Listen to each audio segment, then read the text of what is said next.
Math 7, Unit 1, Lesson 7, Part 3. Adding rational numbers, examples.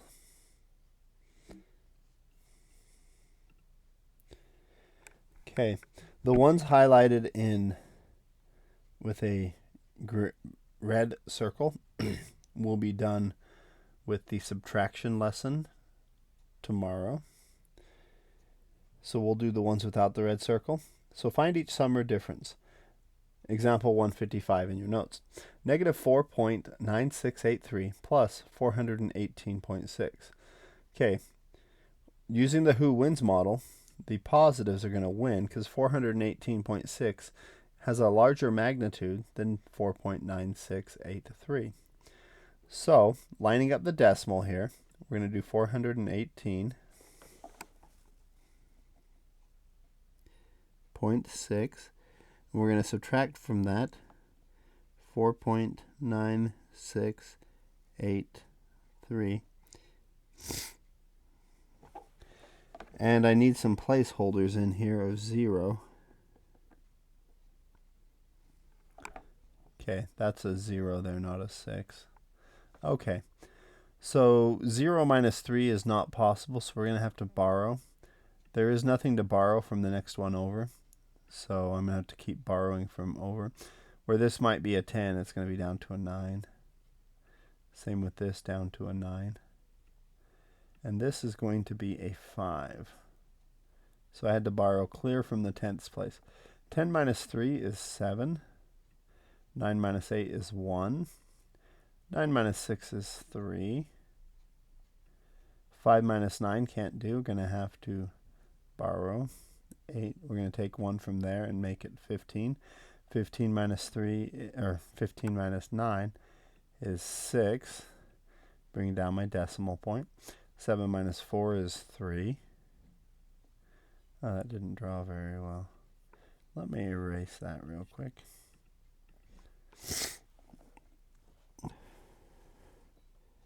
So a 3. And then the 1 and the 4. And this ends up being the positive answer.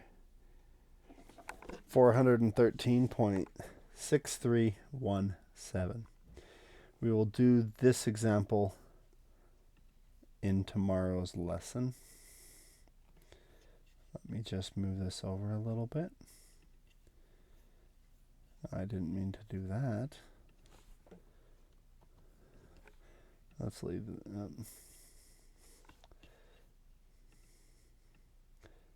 this over next to it. Okay. Skipping the next two and going down a little further. Determine each sum or difference. Answer in the form indicated in the brackets. So this first one says to answer as a common fraction.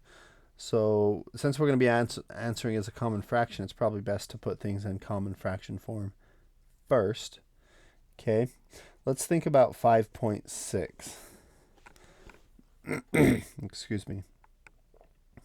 Well, 5.6 would be, 0.6, that's going to be out of 10. 5 6/10, or 56/10. And we're going to add to that 2 3/3, or 3 2/3. Let's see, 3 times 3 is 9, 10, 11. So this is 11/3. Before we actually add that, I think we ought to simplify. 56 over 10, top and bottom are both multiples of 2. So if I divide the top by 2, I get 28. Divide the bottom by 2, I get 5. I'm going to add 11/3. And that didn't turn out looking too nice. Let me try that again. 11 over 3.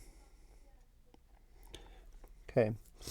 Common denominator here is going to be out of 3 and 5. 3 and 5 both go into 15. So let's make these common out of 15.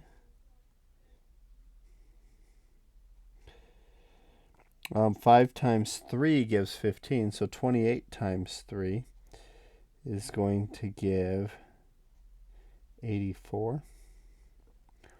And 3 times 5, so 11 times 5, that's 55.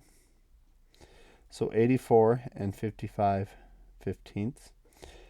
Let's see, 84, just do a little bit of figuring to the side here. 84 and 55 make 139.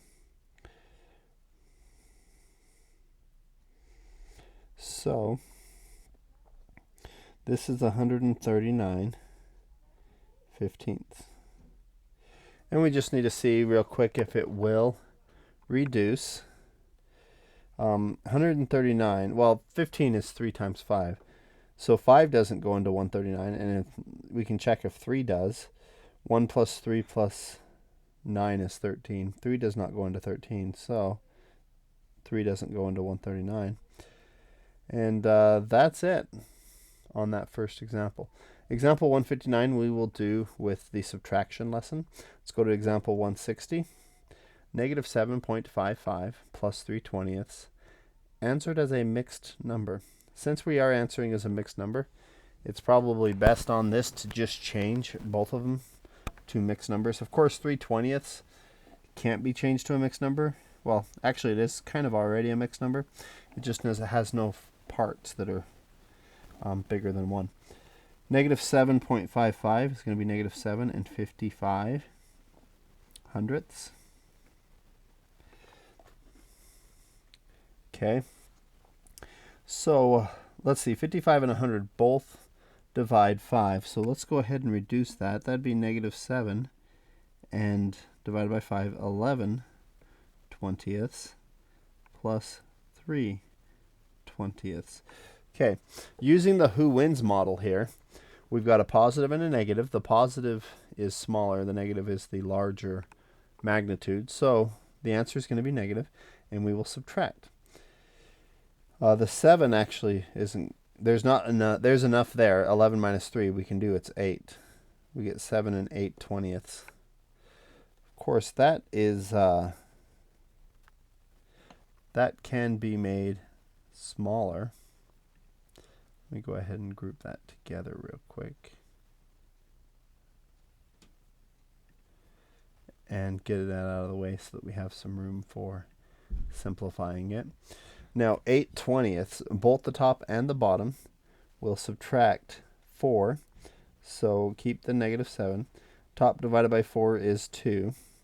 The bottom divided by 4 is 5. So I get negative 7 and 2/5 as my answer.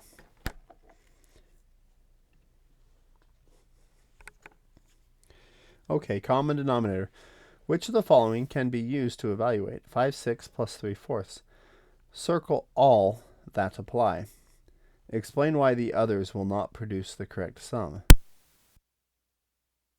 Okay, so on this, there's actually, if I'm not mistaken, a test question similar to this to see if you can pick out which common denominators will work and, of course, maybe which ones won't. Okay. All right. So 6 and 4. 24 is a possible common denominator. 6 and 4 both go into 12, so that's possible. 6 and 4 both go into 60. 6 and 4 do not both go into 8, so that's actually not even going to be possible because 6 doesn't go into 8. But let's look back at these other ones. So 5/6, 6 times 4 is 24. 5 times 4 is 20, so that one seems to be okay. Let's check the other one, 3/4. 4 times 6 is 24. 3 times 6 is 18. That's not the right thing. That would have to be an 18/24. So that one doesn't work. Okay, 5/6 becomes 10/12. Okay, 6 times 2 is 12. 5 times 2 is 10. That one looks okay. Okay, 9/12. 4 times 3 is 12. 3 times 3 is 9. That one checks out. So this is one that will give you the correct answer. Let's try the next one. 5/6 becomes 50/60. Bottom, 6 times 10, 5 times 10. So that one seems to be okay. Trying to do a check mark. 45/60. That's 4 times 15. And 3 times 15 is 45. So that checks out. This one would give the correct answer as well. Okay, explain why the others do not produce the correct sum. So this one, 3/4 is not the same as 21/24. So this one, that's the error in there. The problem with this is 8 is not a common denominator. So we didn't even need to check anything beyond that because there's no way that 8 could be a common denominator. Okay, in your practice for rational.2, you're going to start working on that. Number 1, you're going to find each sum. You can see some of its fraction, some of its decimal. If you have a fraction, I want you to answer as a fraction. If it's given as a decimal, answer as a decimal. And follow the procedures outlined in the notes, the ones that you've learned in the past. It's the same procedure. Number 2, you're going to evaluate when a is a third, b is -7/4, and f is -13.6, g is 1.5.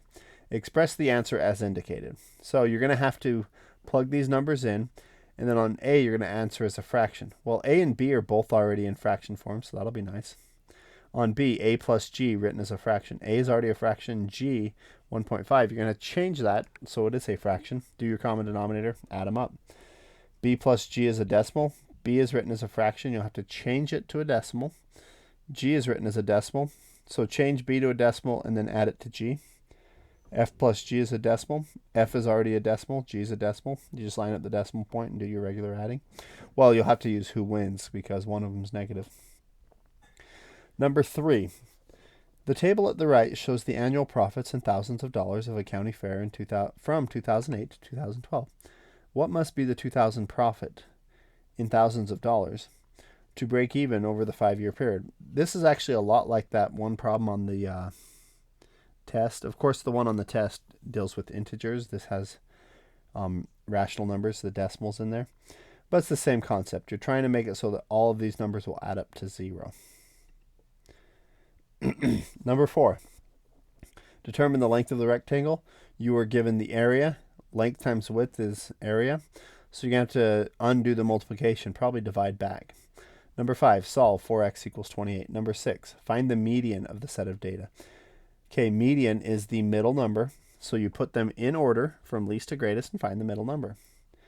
Number 7, repeated reasoning. Evaluate the expression. Okay, you're going to take 19/20 plus -18/20 plus 17/20 plus -16/20 plus etc., which means you'll do 15/20, -14/20. All of the even numerators are going to be negative and all the odd numerators positive, all the way till you're adding 1/20. And there is a way to make this one quicker by using the associative property to pick groups of numbers that are easier to add together. And the answer ends up being maybe a little bit surprising. Number 8, evaluate. Answer is either a mixed fraction or a common fraction. You may consider using the commutative and associative properties to assist you. Okay, now this one is labor intensive. You're adding up 1, 1/2, 1/3, 1/4, 1/5, 1/6, 1/7, 1/8, 1/9, and 1/10. Consider picking groups of numbers that have nice common denominators and work your way down through adding them together, doing the easy ones first. The denominator on this answer is greater than 1,000. It is a 4-digit denominator. So it is going to take some time to calculate. Probably 2 or 3, maybe even up to 5 minutes.